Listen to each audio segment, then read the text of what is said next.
Trust ವತಿಯಿಂದ ಈಗಲೂ ಕೆಲಸಗಳು ನಡೀತಾ ಇದ್ದಾವ? ನೋಡಿ, ಟ್ರಸ್ಟ್ ಅಂದ್ರೆ ನನ್ನ ಸ್ವಂತ ಟ್ರಸ್ಟ್. ಹೌದು. ಯಾರಿಂದ ಕೂಡ ಇದುವರೆಗೂ ಕೂಡ 1 ಪೈಸೆ ತಗೊಂಡಿಲ್ಲ. ಇವತ್ತು ಮಾಡ್ತಾ ಇದ್ದೀವಿ. ನನ್ನ ಪ್ರಶ್ನೆ ಏನಂದ್ರೆ ನೋಡಿ, ಇವತ್ತು ಏನ್ ಮಾಡಿದ್ವಿ ನಾವು, ಈ ಮಧ್ಯೆ ಸ್ವಲ್ಪ ನಿಲ್ಸಿದ್ದೀವಿ. ನಗರ ವ್ಯಾಪ್ತಿಯಲ್ಲಿ ಸರ್ಕಾರಿ ಶಾಲೆಗಳಲ್ಲಿ ನಮ್ಮದೇ ಟ್ಯಾಂಕರ್ಗಳನ್ನು ಇಟ್ಟು ನಮ್ಮದೇ ಬಿಸ್ಲರಿ ಪ್ಲಾಂಟ್ ಇದೆ. ಆ ಪ್ಲಾಂಟ್ ನಾವು ಯಾವ್ದು ಮಾರಾಟ ಮಾಡೋದಿಲ್ಲ. ನೀರನ್ನ, ಹೌದಾ, ಕುಡಿಯೋ ನೀರನ್ನ ಫಿಲ್ಟರ್ ಮಾಡಿ ಆ ಸರ್ಕಾರಿ ಶಾಲಾ ಮಕ್ಕಳಿಗೆ ಉಚಿತವಾಗಿ ಕೊಡ್ತಾ ಇದ್ದೀವಿ. ಆಮೇಲೆ ಸಾರ್ವಜನಿಕ ಸ್ಥಳಗಳಲ್ಲೂ ಕೂಡ ನಮ್ಮದೇ ಫಿಲ್ಟರ್ಗಳ ಸ್ಥಾಪನೆ ಮಾಡಿದ್ದೀವಿ. ಒಂದು 3 ತಿಂಗಳು ನಿಲ್ಲಿಸಿದ್ದೇವೆ. ಈಗ ಮತ್ತೆ ಅದನ್ನ ಪ್ರಾರಂಭ ಮಾಡ್ತೇವೆ. ಎಲ್ಲಾ ಸರ್ಕಾರಿ ಶಾಲೆಗಳಿಗೆ, primary school, middle school, high school, college ಎಲ್ಲ ಕಡೆ ನಗರ ವ್ಯಾಪ್ತಿಯಲ್ಲಿ ಬಿಸ್ಲರಿ ವಾಟರನ್ನು ಫ್ರೀಯಾಗಿ ಕೊಡ್ತೇನೆ. ಆಮೇಲೆ ಆ ಕಾಲೇಜಿಂದ, KC ರೆಡ್ಡಿ ಕಾಲೇಜಿಂದ ಬಸ್ ಸ್ಟ್ಯಾಂಡಿಗೆ ಮಕ್ಕಳು ನಡ್ಕೊಂಡು ಹೋಗ್ತಾ ಇದ್ರು 3 ಕಿಲೋಮೀಟರ್ನ.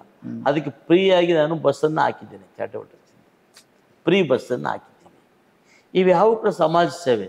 ಆಮೇಲೆ ನನ್ನಲ್ಲಿ ಕೆಲಸ ಮಾಡ್ತಕ್ಕಂಥ, ಬೆಳಗ್ಗೆಯಿಂದ ಬರ್ತಕ್ಕಂಥ ನಮ್ಮ ರೈತರಾಗ್ಬೋದು, ಸ್ನೇಹಿತರು ಎಲ್ಲರೂ ಕೂಡ ಸುಮಾರು ವರ್ಷಗಳಿಂದ ಬೆಳಗಿನ ಕಾಫಿ, ತಿಂಡಿ, ಉಪಹಾರ ವ್ಯವಸ್ಥೆಯನ್ನು ಮನೆ ಹತ್ರ ಆಗ್ಬೋದು, ನಾನು ಎಲ್ಲಿರ್ತೀನೋ ರೆಸಾರ್ಟ್ ಆಗ್ಬೋದು, ಇಲ್ಲಾಗ್ಬೋದು, ಸಮರ್ಪಕವಾಗಿ ನಡೀತಾನೇ ಇರುತ್ತೆ.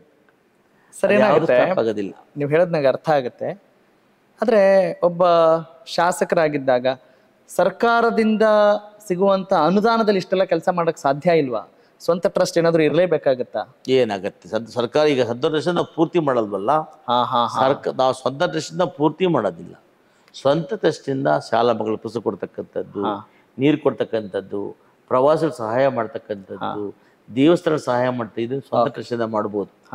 ಆದರೆ ಹೊಸ ಹೊಸ ಯೋಜನೆಗಳನ್ನು ಮಾಡಬೇಕಾದಾಗ ಸರ್ಕಾರ ಪಾತ್ರ ಬಹಳ ಮುಖ್ಯ. ಹಿಂದೆ 1913ರಿಂದ 18 ತನಕ ಸಿದ್ದರಾಮಣ್ಣವರ ಕಾಂಗ್ರೆಸ್ ಸರ್ಕಾರದಲ್ಲಿ ಮಹದೇವಪ್ಪರು PW ಮಿನಿಸ್ಟರ್ ಆಗಿದ್ದಾಗ, UT ಖಾದರ್ ಅವರು ಆರೋಗ್ಯ ಮಂತ್ರಿಗಳಾಗಿದ್ದಾಗ ನನಗೆ ಬಹಳಷ್ಟು ಸಪೋರ್ಟ್ ಕೊಟ್ಟಿದ್ದಾರೆ. ಬಹುಶಃ ಅವರ ಸಪೋರ್ಟಿಂದನೇ ನಾನು ಆ ಅವಧಿಯಲ್ಲಿ ಇಷ್ಟೆಲ್ಲ ಮಾಡಲಿಕ್ಕಾಯ್ತು.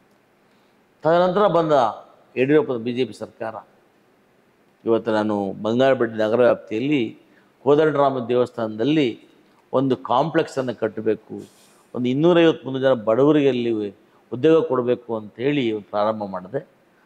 ನನ್ನ ಸರ್ಕಾರದಲ್ಲಿ ಅದಕ್ಕೆ 800 ಕೋಟಿ ರೂಪಾಯಿಗಳನ್ನು ಮಂಜೂರು ಮಾಡಿಸ್ಕೊಂಡ್ಬಂದೆ.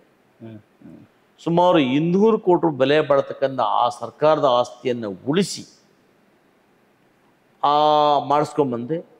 ತದನಂತರ ಬಂದಂಥ BJP ಸರ್ಕಾರ, ಯಡಿಯೂರಪ್ಪ ಸರ್ಕಾರ ಸಂಪೂರ್ಣವಾಗಿ ಹಣವನ್ನು ನಿಲ್ಲಿಸ್ಬಿಟ್ರು. ಈಗ ಮತ್ತೆ ಛಲ ಬಿಡದೆ ಅದೇ ಬಜಾರಿಸ್ತಕ್ಕಂಥ ರಾಮರ ದೇವಸ್ಥಾನದ ಕಾಂಪ್ಲೆಕ್ಸನ್ನು ಕಟ್ಟಬೇಕು ಅಂಥೇಳಿ 15 ಕೋಟಿ ರೂಪಾಯಿಗಳನ್ನು ಮಂಜೂರು ಮಾಡಿಸ್ಕೊಂಡು 1 ವಾರದಿಂದ ಪೂಜೆ ಮಾಡಿದ್ದೇವೆ. ಕಾಮಗಾರಿ ಪ್ರಾರಂಭ. ಕನೆಕ್ಟ್ ಕರ್ನಾಟಕ, ಇದು ನಿಮ್ಮ ನೆಟ್ವರ್ಕ್.